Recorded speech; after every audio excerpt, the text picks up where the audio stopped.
Inputs, entradas. Quer saber um pouquinho mais sobre? Logo após a vinheta.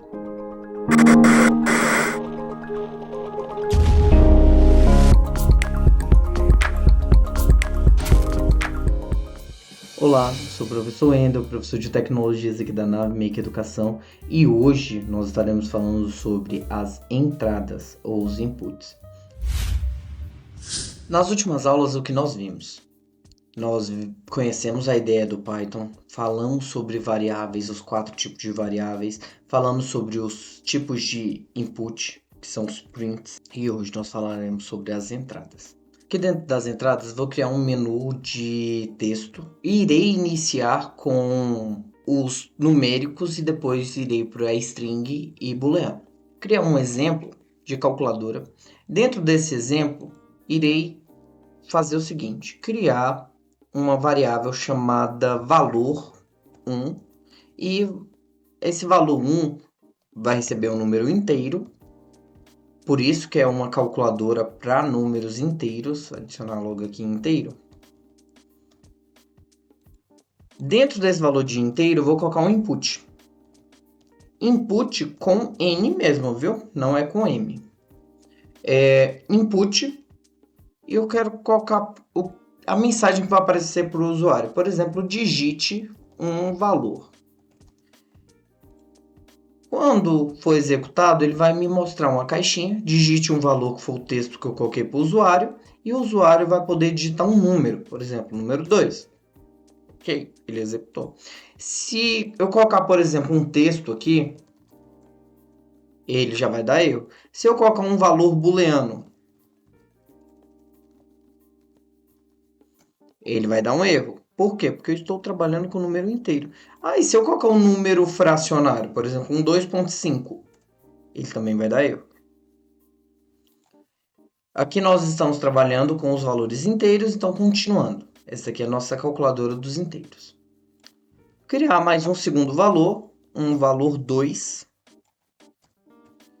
E eu quero manipular esses dois valores. Agora aparece para mim, digite um valor, 6, um segundo valor, 8. Nessa calculadora eu quero fazer o seguinte, eu quero criar uma soma entre elas. Então eu vou criar uma variável soma, que vai receber os valores, valor 1 mais o valor 2. Minha variável soma está recebendo esses dois valores. Se eu executar aqui agora, continua não acontecendo nada. Por quê? Porque eu não criei um comando de saída. Então, vamos criar uma saída. Então, a minha saída vai ser um print. Esse print, eu vou fazer ele com máscara, só que utilizando a função f. Então, ó, o valor... Qual que é o primeiro valor e a minha máscara, valor 1, e o segundo valor é outra máscara, valor 2. Como eu quero a soma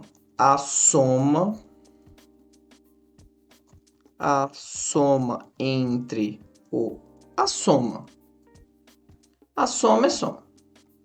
Executando isso daqui, nós temos o primeiro valor 9, o segundo valor 8. Perceba, o primeiro valor é 9, o segundo valor é 8, a soma 17. Colocamos os dois pontos aqui. Posso estar criando para outras operações, por exemplo, subtração.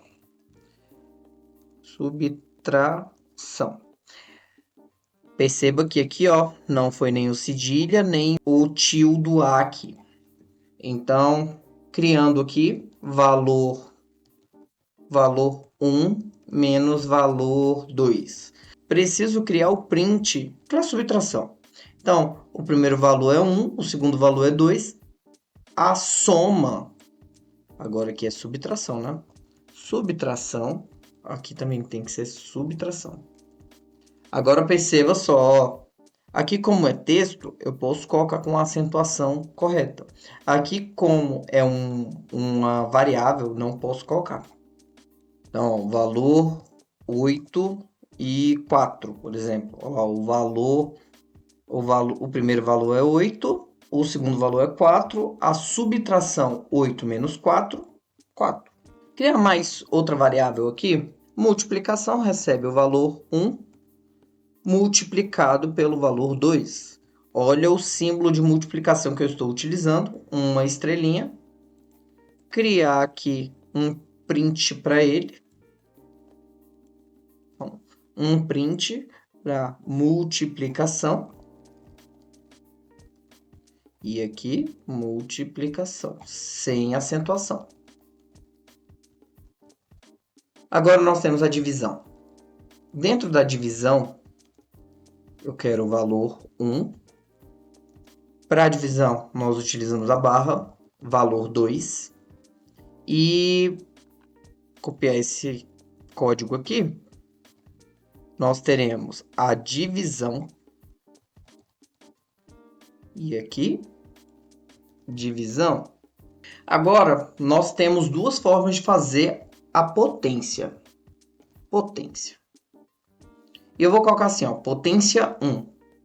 Na potência 1, vou utilizar o mesmo valor, o mesmo símbolo da multiplicação. Então, valor 1, duas vezes o valor, o operador de multiplicação e o valor 2. A potência. E aqui, potência. Deixa só potência. Tirar esse 1 daqui. Executando esse código, nós temos 8 e 4. Então, ó, a potência aqui deu 4.096. Só que aí o segundo valor de potência, estarei comentando esse código aqui, ó. Então, comentei essa linha e criar a potência de novo. Potência recebe valor a. Agora eu posso utilizar a função. Então, utilizarei a função poll. A função poll, ela vai receber o primeiro valor, que é o valor 1. E o segundo valor vai ser o que vai estar elevado. Então, valor 2. Então, olha aqui na minha potência. Lembra que deu 4.096, né? Utilizando o valor 1 como 8 e o valor 2 como 4. Então, olha lá, 4.096. Eu posso utilizar essas duas condições aqui. Só que essa minha calculadora só funciona para os números inteiros. Eu quero trabalhar essa mesma calculadora com os números flutuantes. Então, o que eu vou fazer? Irei criar mais uma guia de texto. Colocar aqui, ó, calculadora. E eu vou deixar o float. Com o float, posso trabalhar com números com vírgula. Aqui eu não posso. Por exemplo, 3.2. Olha lá, dá erro. Eu quero trabalhar agora com os números flutuantes. Então, ó, estou copiando esse código. Copiei. Vou tirar esse erro aqui. E aqui embaixo, estarei colando esse código e modificando de inteiro para float.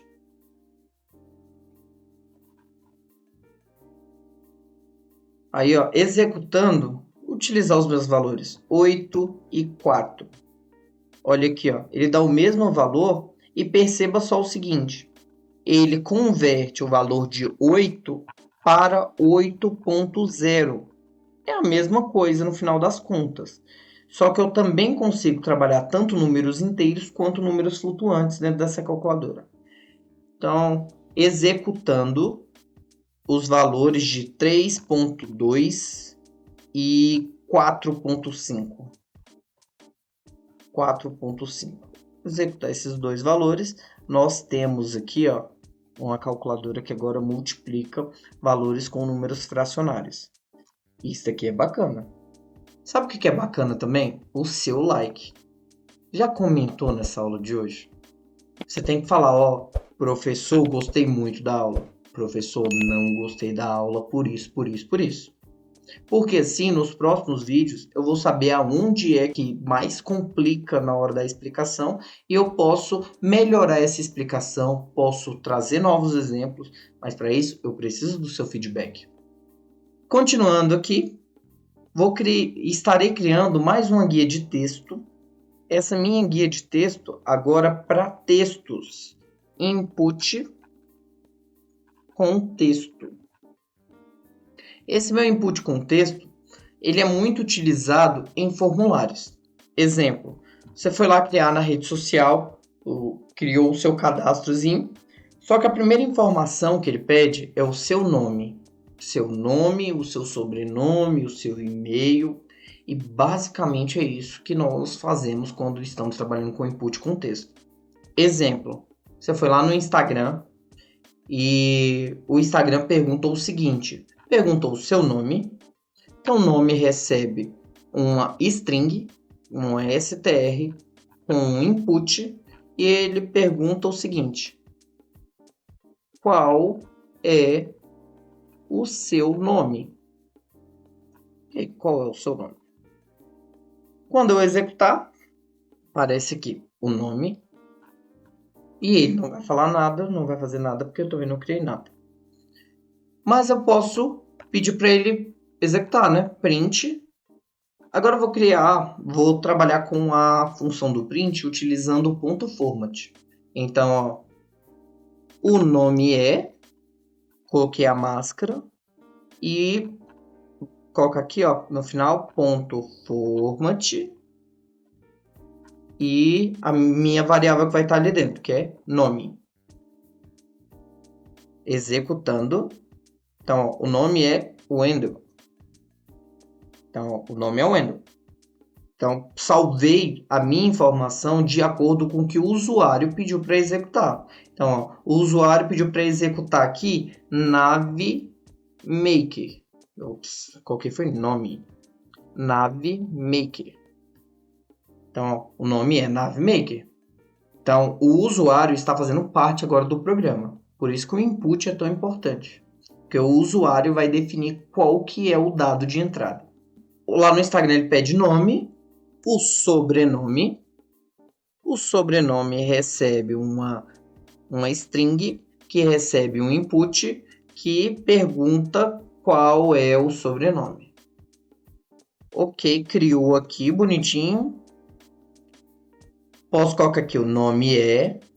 Vamos deixar só as máscaras. Nome, sobrenome.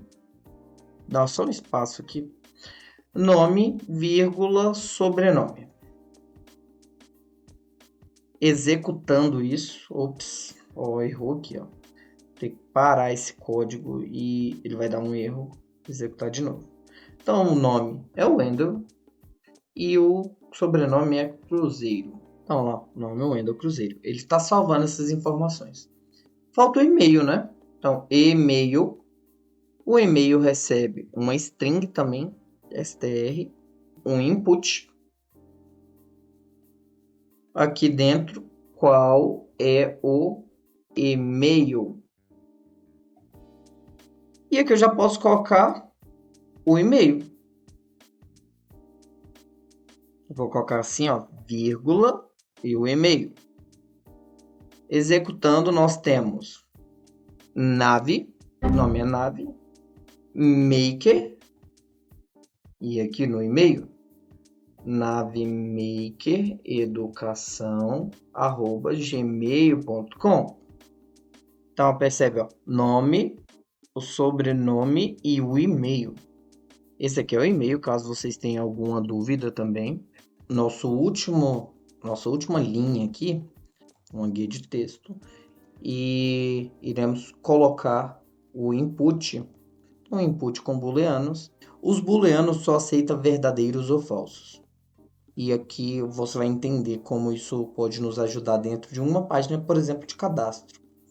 Então, vamos supor que você pegou um cadastro para poder resolver de, não sei, um consultório de odontologia. Vai ter uma parte onde tem questões de verdadeiros ou falsos.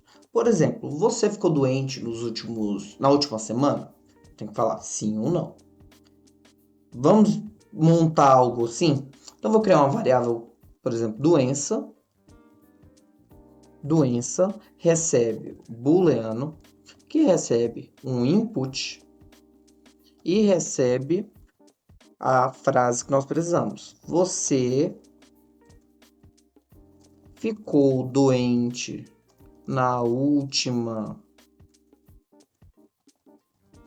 semana? Você ficou doente na última semana? Quando executar, eu posso colocar aqui, por exemplo, qualquer coisa. Tudo ele vai aceitar. Só que não vai salvar da forma correta. Por exemplo, ó, tudo ele vai estar aceitando. Só que para ele salvar da forma correta, eu preciso falar qual é o comando certo. Então, vou utilizar aqui a função F. Dentro da função F, vou colocar a mesma coisa. Você ficou doente na última semana? E o usuário vai responder o quê? Vai responder essa questão ali de doença. Então vamos aqui, ó. Vamos entender o booleano. Então se eu colocar aqui sim, ele vai me entregar a resposta de verdadeiro. Se colocar, por exemplo, não, vai me entregar a resposta de verdadeira. Se eu colocar, por exemplo, nada, ele vai me entregar a resposta de falso. Deveria ser assim, ó. Se você ficou doente na última semana, marque aqui. Agora sim. Então, se você ficou doente na última semana, marque, sei lá, marque oi. Marcou alguma coisa, já vai aparecer verdadeiro. Não ficou doente, a pessoa só vai passar, vai deixar esse campo em branco. Deixar em branco é executar algo vazio, logo falso. Para a próxima aula, nós iremos trabalhar com as condições, que no caso será a aula 5, condições. E já adiantando para vocês, nós temos 3 condições. If significa se, o elif significa se não se, e o else, que significa se não. Então é isso, galera. Até a próxima aula.